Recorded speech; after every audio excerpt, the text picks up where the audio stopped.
art of effective management. Today's session will provide a snapshot of what it means to be effective in the function of controlling. I'm Marisa Stoltzfus, your HROD executive expert, bringing you more than 25 years of experience, and I have the privilege of hosting this webinar series. The concepts we're covering are absolutely steadfast in a business landscape that is constantly changing. Effective management isn't just a skill, it's a strategic advantage. Whether you're leading a small team or an entire organization, the ability to effectively manage resources, people, and the processes of your business will lead you to success. You have to have skills and know-how to bring multiple priorities together seamlessly. The Art of Effective Management series is designed to share bits of knowledge, some tips, and a few tools that will help you navigate the complexities of management, enhance your team's performance, and drive organizational success. While this series is not a comprehensive training program, we will explore various functions of management, a few effective communication strategies, and some key decision-making points to inspire you and help you nurture a positive workplace culture. For today, our topic is aptly entitled Controlling the Reins. We'll explore managerial authority and decision-making while providing you a few key takeaways to apply right away. Of course, we value your insights and questions, so feel free to participate actively in the chat box. Now, here's Dr. Myra Austin, CEO and founder of Management Cues, to walk us through today's management topic. Dr. Myra? Amazing. All right. Today's topic is my second favorite. So if you joined us for a prior webinar series, you know that staffing is my favorite and we're going through each function. So before we get started, I'll start as is appropriate with a disclaimer on compliance. So just so that everybody is aware, the Management Cues webinar series is intended for informational purposes only. And what we mean by that is we go through scenarios, we describe instances, examples of experience and whatnot. And so if you have a similar situation in your environment, we recommend that you escalate that to your HR leader or to legal counsel. Should it escalate, you can absolutely start your discovery process with what you learn in these webinar series as they come from highly experienced professionals, but by no means take it as actual legal guidance, okay? So with that said, let's go ahead and get us going here. So as we've mentioned in the past, both Marisa and I have over 2 decades of experience. My experience really comes from operations and management. And so I've navigated and led at every level of management. And so that's where my passion for management comes from.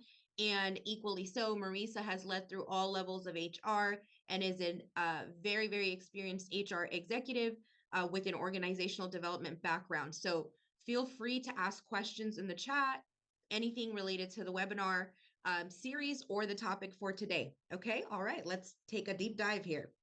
So for today, what we're going to cover is we're going to give you an overview of controlling as a function of management. We're going to break it down into little nuggets of wisdom. We design these webinars to be brief, to be concise, but to really give you some significant takeaways. And so that's the goal of our brief webinar series.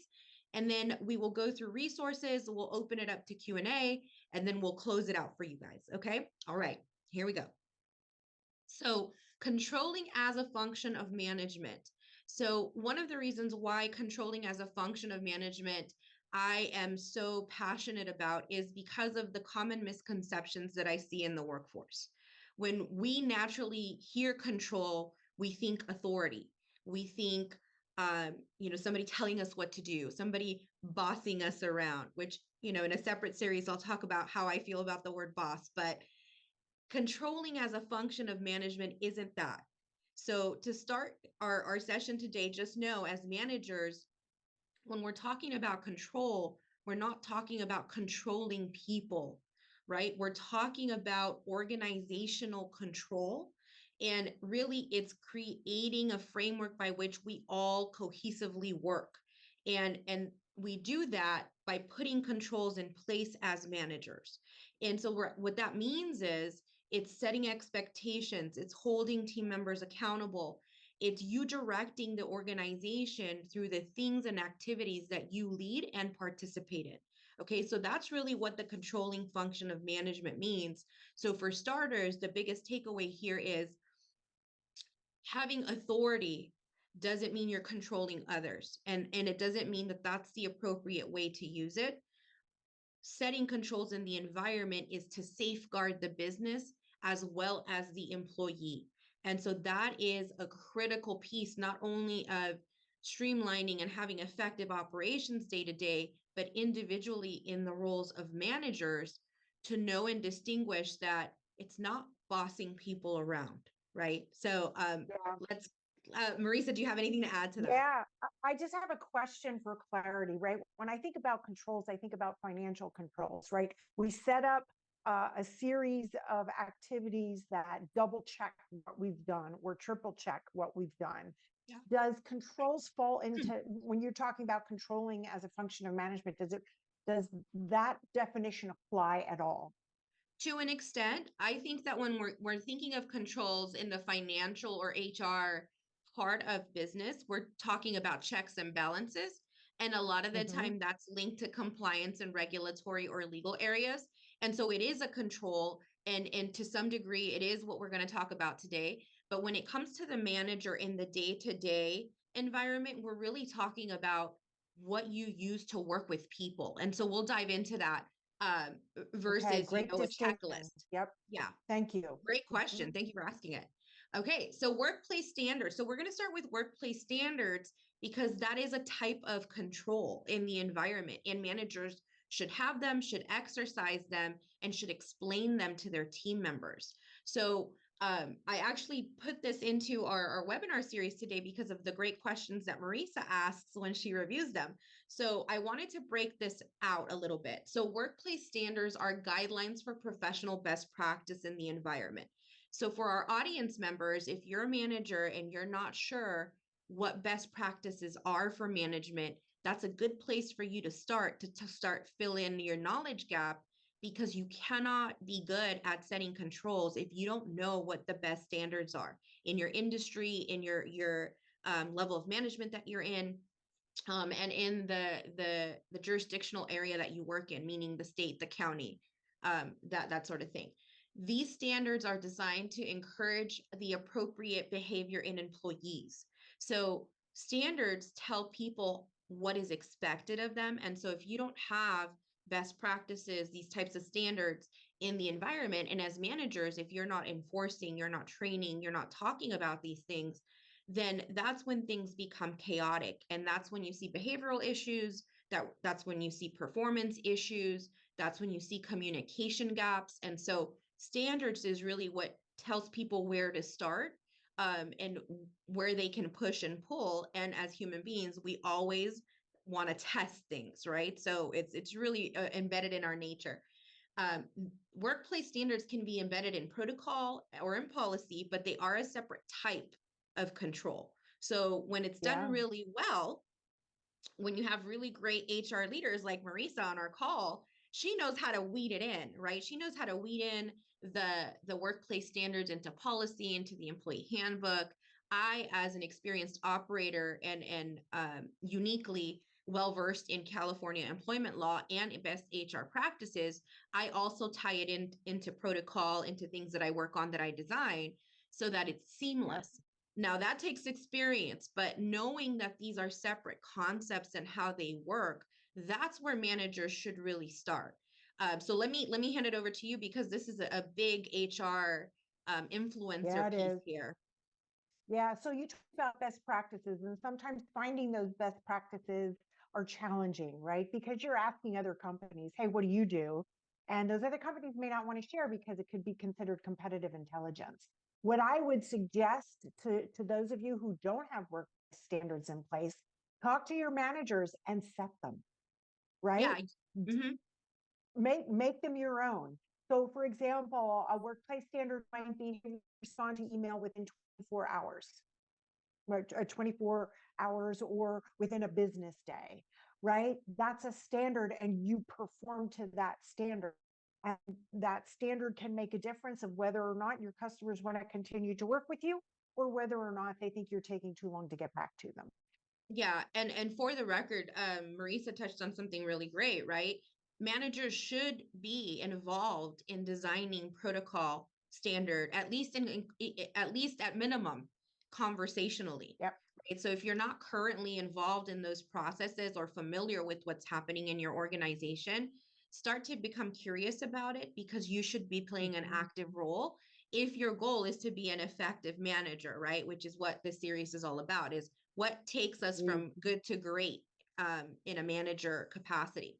So the formation of standards. So Marisa touched on this a little bit, but here's really from a management perspective how you have to look at it. Effective managers know how to form standards. So if you're in a situation right now where you don't know how, start to be curious about it, start there. But eventually, if you want to continue to manage and lead and go higher and higher in an organization, you have to know how to shape them, what to look for, how to form them.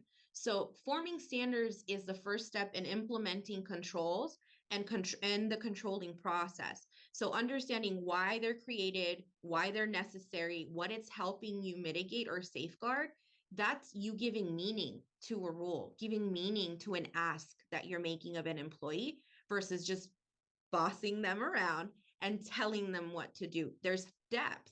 And so when there's depth, you start to form relationships and bonds. And so there's more meaning to what people are doing versus just following orders blindly, which really, if you're an effective manager, that's not what you want. Effective managers set standards by defining what it means to show up and perform for team members. So you show them, you tell them so that they know what success looks like. One thing that I've seen happen commonly in the workforce is we have these high expectations.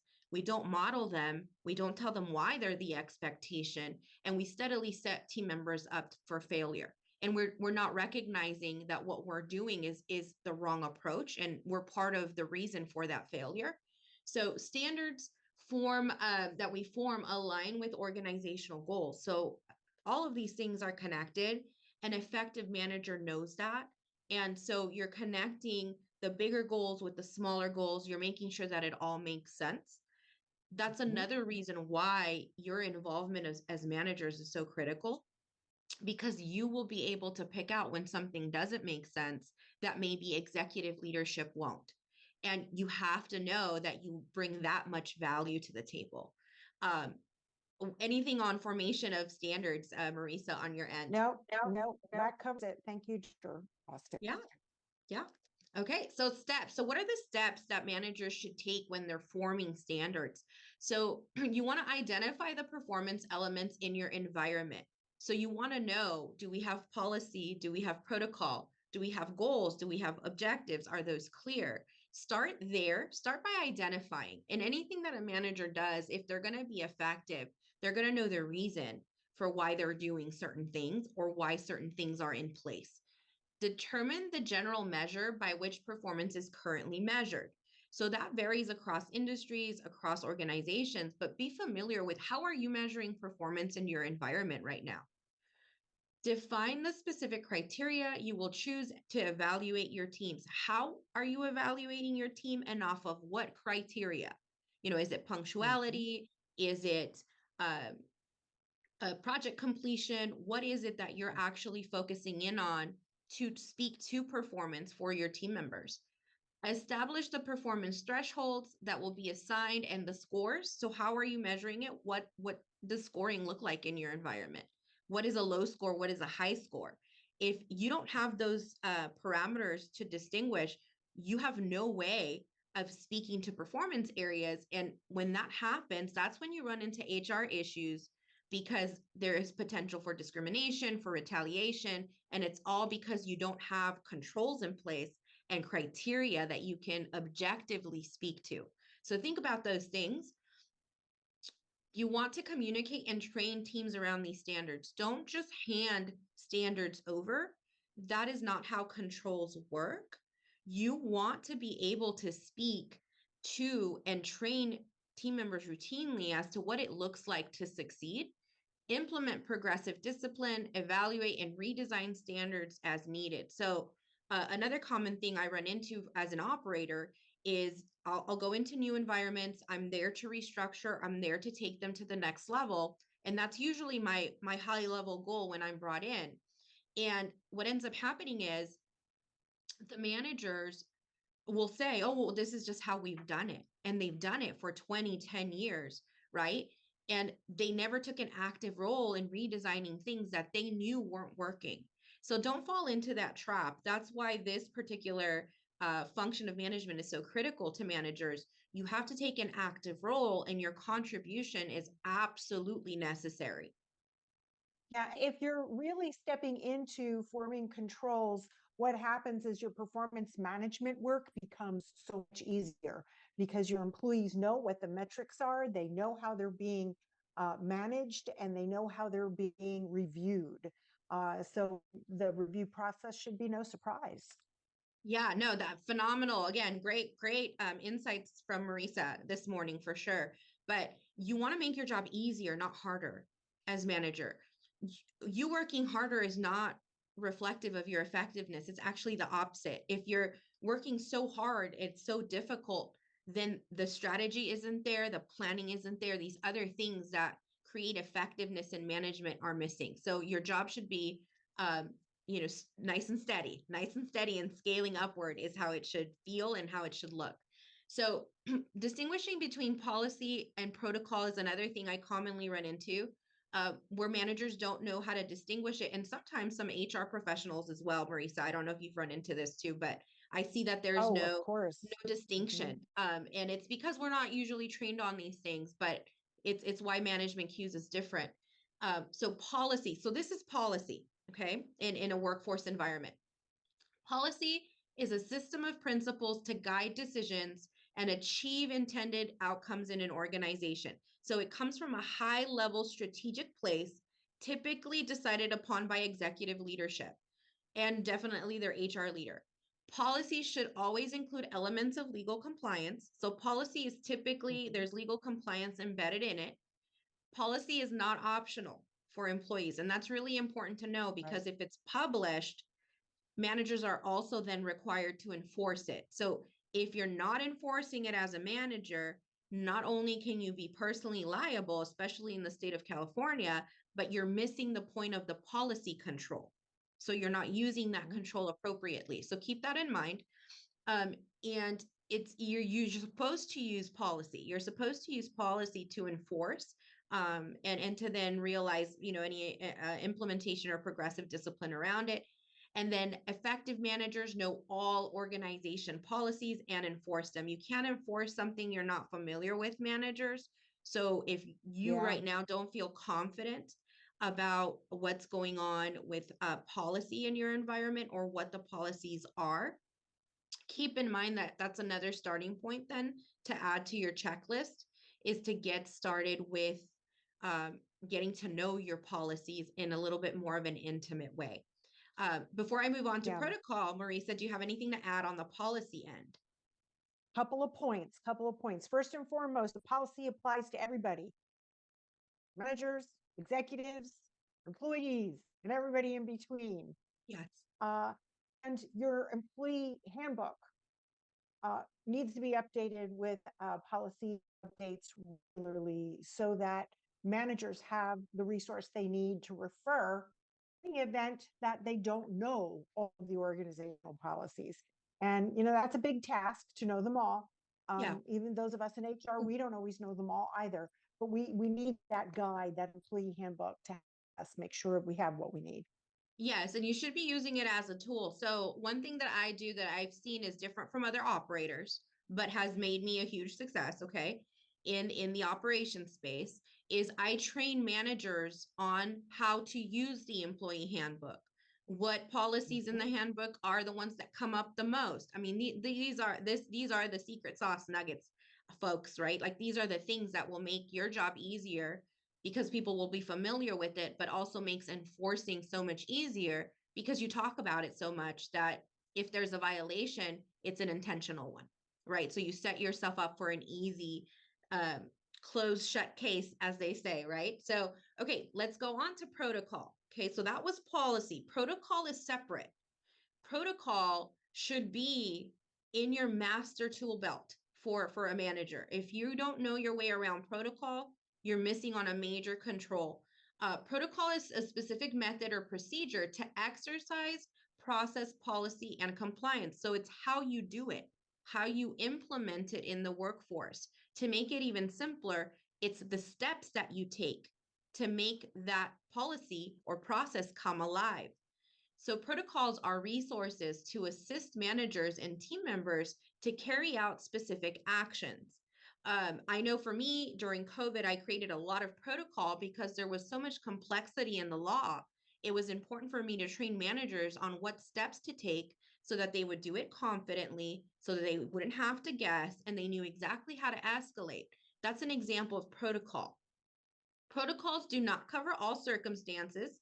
Managers are expected to navigate exceptions and escalate when things happen outside of the protocol parameters. So the other thing that protocol does for you is it lets you know if it's not in protocol, I need to take a different action. So it triggers you to escalate up and communicate the right things. When there's an absence of protocol, everybody's just communicating everything. There's no point of escalation. Managers do the best they can. Oftentimes they set themselves up for failure because there's a gap in the law or a gap in compliance that they're missing, or they're not aware of a policy.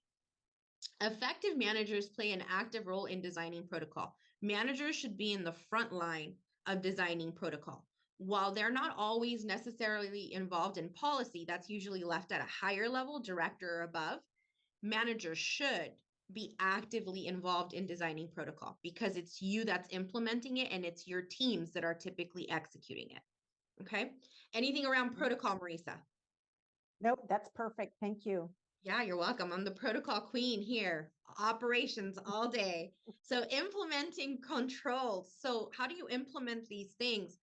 Effective managers translate their plans for teams and incorporate policy and protocol into them. So again, that level of awareness is so critical for you to embed it in the things that you do day to day, in the direction that you provide, in the communication that you facilitate. Once the plan is translated, the managers must monitor and measure against it. So once you're exercising it in the day-to-day environment, you also have to make sure that it continues to happen, that it's happening correctly. If something needs to change, that change, takes place. So you have to be actively involved. They must compare actual performance with the standards, goal, and protocols established. So these controls that we've talked about, you compare it against what's actually happening in the environment. And that's when you jump into action. So this is how you navigate, management. If controls become irrelevant, effective managers re-engineer them and escalate the changes that need to be made to their HR or executive leaders. You want to know how to scale as a manager and a leader, you know how to make your value known. Propose and re-engineer protocols that are out of date and talk or present on them to your executive team or your HR leaders. That's the way you gain competitive ground. You also gain a voice in the management space because you're taking an active role in improving the company. So it's a big deal to navigate these areas. Yeah, it's also a way to stand out if you're looking for the next step in your career. Yeah. Oh, 100%, because you see the bigger picture. Mhm. And that Right. always stands out in a candidate in a manager role. Okay, so setting expectations. Setting expectations can be tough depending on who your audience is, but there is a method to the madness. I promise you that. So you set expectations early and often. So don't avoid it. Don't take too long to do it. The sooner you do it, the better off you are, the easier managing is. Align employees with the goals and expectations, provide them with the why behind the goals and expectations. I always, even when I'm dealing with colleagues that are very experienced, always explain the why as to why I disagree, why I don't, why something works a certain way. And it's to gain understanding, it's to gain that mutual connection and response. Paint a I can picture and attest to that, by the way. yeah. I do that a lot with Marisa, and it's because we have to reach mutual ground and understanding. And how else do we create that back and forth feedback loop, right? If we don't do it that way. you want to paint a picture or provide examples of what top performance looks like. Sometimes people have never been asked to raise above a certain level. And so to them, it's uncertain what that is. And so you want to make sure that they're never disconnected on that front. Ask your team members for positive and constructive feedback. It's not just the highlights you want. You also want to know what needs to be changed, what is not working for them, what are you doing that might be triggering them. Keep in mind, constructive feedback is negative feedback provided in a constructive way. That's what constructive feedback is. And there is there is tact and other aspects involved to that. So I suggest if you're looking for more training in these areas, providing constructive feedback is a great way to improve your communication skills. So use SMART goals. So when we're talking about SMART goals, we're talking about goals that are specific, measurable, achievable, relevant, and time bound. So as we mentioned earlier, if you don't have a top score and a bottom score when it comes to performance management, you don't know where your point of failure is and where your point of exceeding expectation is. And that's dangerous because sometimes when we're looking at performance reviews or we're communicating to team members, we're telling them, you're not performing to expectation. Well, if you have a smart team member on your end, they're going to challenge that, as they should, right? If it hasn't been defined. And so we shouldn't be surprised when these types of exchanges happen because we didn't set it out right. So confirm you have a team, your team buy-in, and if you don't, identify why. So you want to make sure you explain all these things, the parameters, the policies, the protocols, and then ask for the final yes or no. Did that make sense? Do you understand what this means? And have them, if it's a policy, definitely have them sign it, that they understood what it was that they were being asked to do. Recognize and reward team member effective implementation and celebrate their successes. So once you've set the expectation and they've met it or they've exceeded it, celebrate them. As managers, it's important to catch those moments where they bought into what you taught them and then they delivered on it, right? So they didn't just understand it, they did something about it. Okay.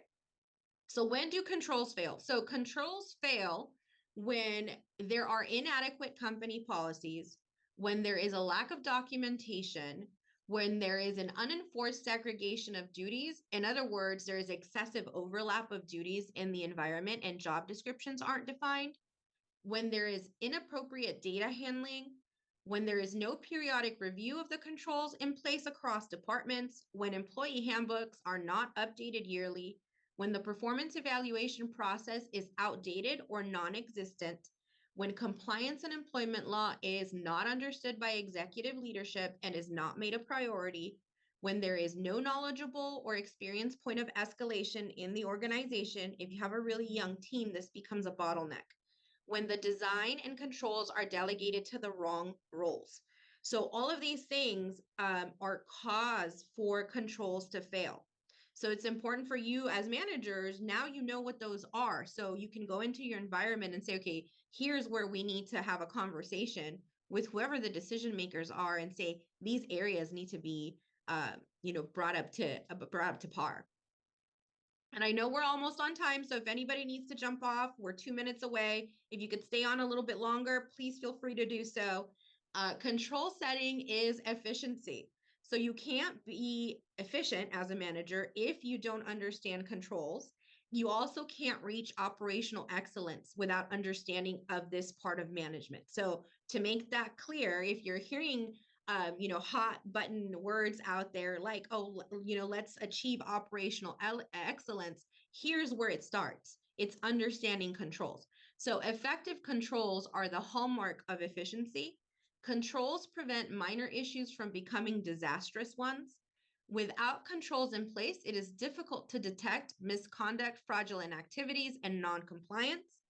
The controlling function of management ensures airtight security, uninterrupted operations, and continued compliance. So, Marisa, this is such a partnership with HR in control setting.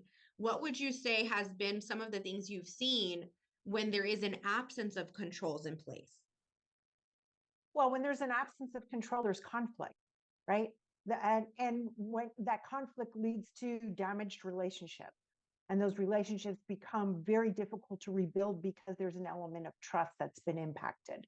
So to have these controls in place is to build the relationship, to have continued conversation, and to give people what they need in order to work with it, to bring their best and to work within the parameters that are required. Yeah, absolutely. Okay, so here are our key takeaways for today as we're wrapping up. The controlling function of management does not refer to authoritative control. So if you see managers or leaders out there that will say, expressions like, I'm doing this because I'm your manager and I'm asking you to do and you have to do it, right? There's an opportunity there to evolve a little bit. Okay. And so make sure you don't fall into the trap to copying that, for example, because that's not what the control function of management is. There are differences between protocol, policy, and standards, workplace standards.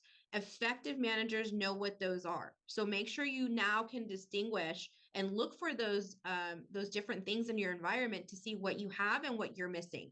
And whatever you're missing, put a plan together, communicate it up, share it in a meeting, advocate for the appropriate level of control in your environment. Managers take an active role in the design and implementation of controls. Know that it's appropriate for you to step into this and to contribute in this area. The controlling function of management fails when managers don't enforce. Avoiding is probably one of the key areas where managers fail, and it's a major function of your role. So just make sure you're not avoiding and that you understand how to enforce these areas. There is no efficiency in the workplace environment if there are no controls in place. So if you're lacking controls in your environment, I always say this, it's okay. Now you know where to start and how to fix it. And this is something you have to do with your team, your management team or your leadership team, but it does need to be addressed if improvement is to be had. Managers cannot exercise the controlling function alone. So it's really important for you as managers to know you shouldn't be doing this alone. This should be a collaborative effort with your HR leader or with leadership. There must be organizational support from the executive leadership team. So just make sure you're engaging, because the direction the organization goes in is not 100% on your shoulders. Okay. Right. All right. Let's see here. And it looks like, let me see here. I'll go ahead and skip it to the Q&A piece. So if anybody has any questions, please feel free to ask before I go ahead and pass it out to Marisa to close out. No? Okay. All right. Marisa, it's all you. We've got a shy group. We've got a very shy group. But as we conclude today's session, of course, we encourage you to take these insights and apply them to your professional journey. Of course, the recording of this webinar, the deck, and maybe a surprise or two will be emailed to all participants for future reference. You can find additional resources at managementcues.org, where you can review planners and other tools to support your development. We will continue the Art of Effective Management series next Wednesday, March 6th at 10 a.m. Pacific.